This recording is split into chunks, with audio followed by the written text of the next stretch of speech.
North Korea is the most unusual country on the planet. Separated from the rest of the world by an iron curtain, it's constantly surrounded by controversy. Some admire its isolationist approach and use it as an example, while others point to famine, censorship, and a personality cult, calling it a tyranny. We're not saying you'll come to a clear conclusion by the end of this video. We're here for the facts and history. You'll find out how North Korea was formed, how it brought the world to the brink of UPOV 3 times, and even triggered a war between China and the US. It's going to be quite a ride, especially with your comments on whether you'd want to visit North Korea. Before diving into the past, there's one simple fact that says more about North Korea than hours of footage. In 2014, the World Cup was held in Brazil. North Korea didn't qualify, but its southern neighbors played a prank. South Koreans edited a video showing World Cup highlights, making it look like North Korea had won the tournament. And what do you think happened? North Korea's only TV channel calmly aired the video, calling it completely true. To this day, many North Koreans believe their team won the World Cup, all because the country has no internet or independent media. But let's move on to history. Let's rewind to around 1300 BCE. A state entity appeared on the Korean peninsula, known as Ancient Joseon. It covered the entire area without division into north or south. Scholars still debate the exact founding date. Some say it started around 300 BCE, others go as far as 4,000 years ago. Interestingly, its capital was ancient Pyongyang, not Seoul, which didn't even exist at the time.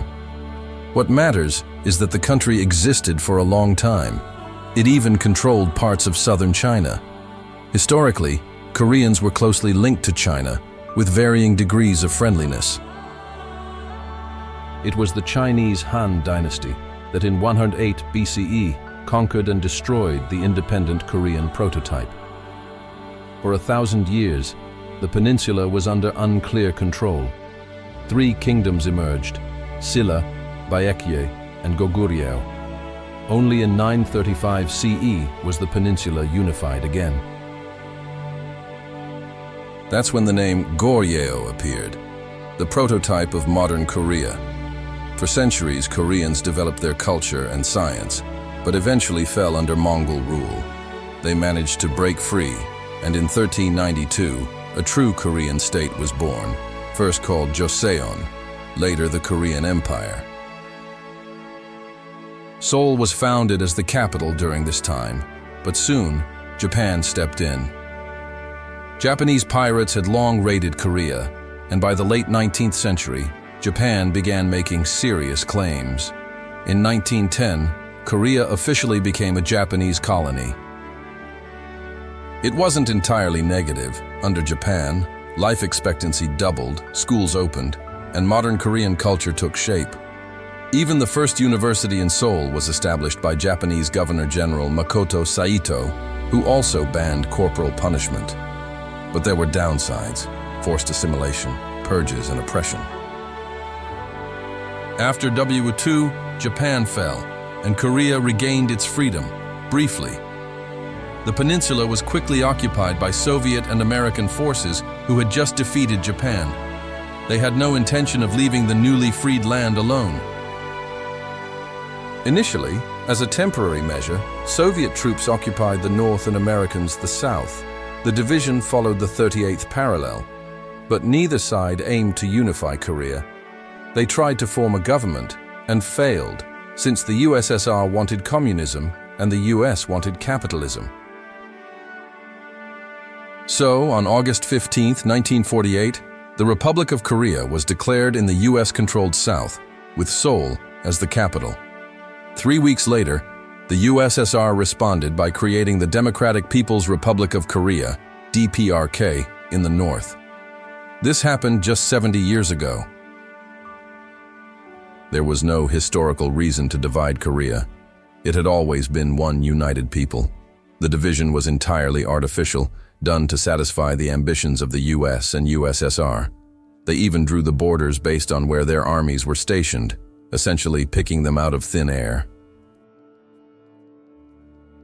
Leave a comment if you'd like a video about South Korea. But for now, let's focus on the north. Its first leader was Soviet Army Captain Kim Song-ju, later known as Kim Il-sung. As expected in a totalitarian state, a massive personality cult formed around him. He had absolute power, supported fully by the USSR and rising Communist China. He labeled South Korea as an occupied territory, and the South responded in kind.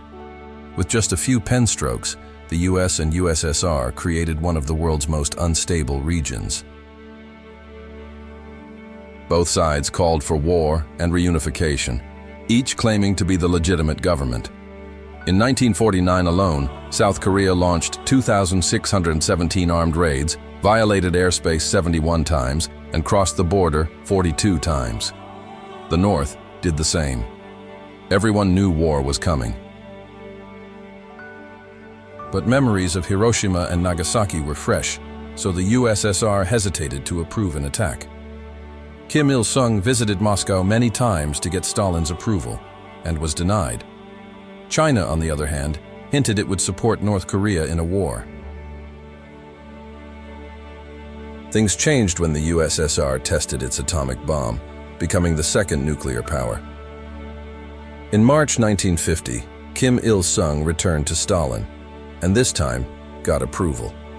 Officially, the USSR didn't join the war, but North Korea was suddenly full of Soviet tanks, planes, and advisors.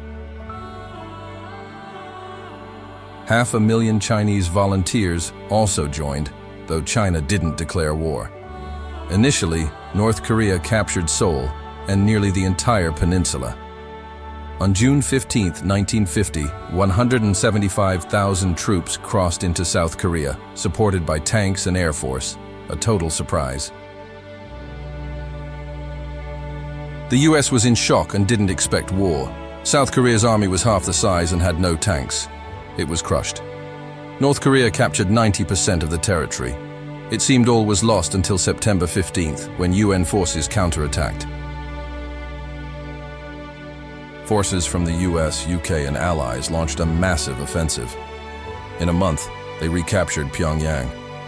But the war wasn't over. 500,000 Chinese volunteers turned the tide again.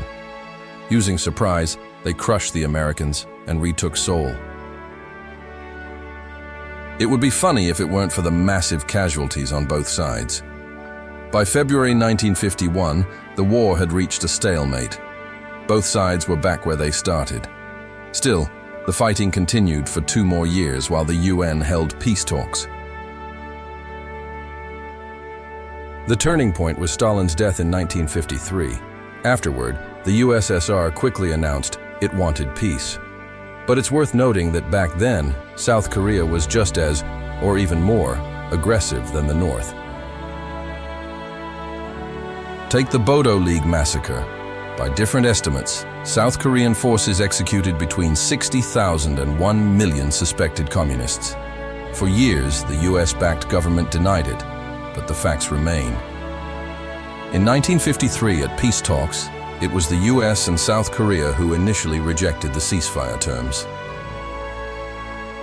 Eventually, though, an armistice was signed. From then on, both Koreas went their separate ways. South Korea produced Samsung, LG, and other global giants. And North Korea? It became a meme and kept doing its own thing. After a fallout with the USSR and China, Kim Il-sung invented an ideology called Juche. Its core idea: North Koreans must achieve everything on their own, with no outside help. In short, total isolation, which continues to this day. Whether that's good or bad is up to you. But even now, human rights groups estimate that 1/3 of North Koreans are starving. The worst period was called the Arduous March.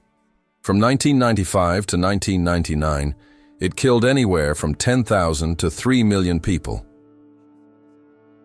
The government blamed Western sanctions, which are imposed regularly due to North Korea's militarism and aggressive rhetoric. Since the 1970s, they've worked on nuclear weapons. In 2005, Kim Jong-il said they had them. In 2015, Kim Jong-un claimed they had a hydrogen bomb too. The US has tried to pressure North Korea many times and failed. In the 1990s, Bill Clinton even considered bombing the Yongbyon nuclear reactor, but backed off, fearing war with the North could devastate South Korea too. So, a fragile peace was established. The US kept demanding denuclearization, imposing sanctions. North Korea, depending on its mood, would either prepare for war or talk about joining the global community. Current leader Kim Jong-un even met Donald Trump, and talks of progress followed. But soon after, North Korea resumed testing, and everything went back to square one. North Korea truly is the most unusual country in the world. Power is inherited. Internet access requires party permission and is limited to special locations. People have no idea what's going on outside their borders. And yet, they are the same Koreans as those in the South. Just 70 years ago, global superpowers decided to compete and tore a united people in half. The Korean War alone took nearly 4 million lives from around the world. They say history teaches nothing. North Korea is a powerful example of a history that must be known. See you next time, friends.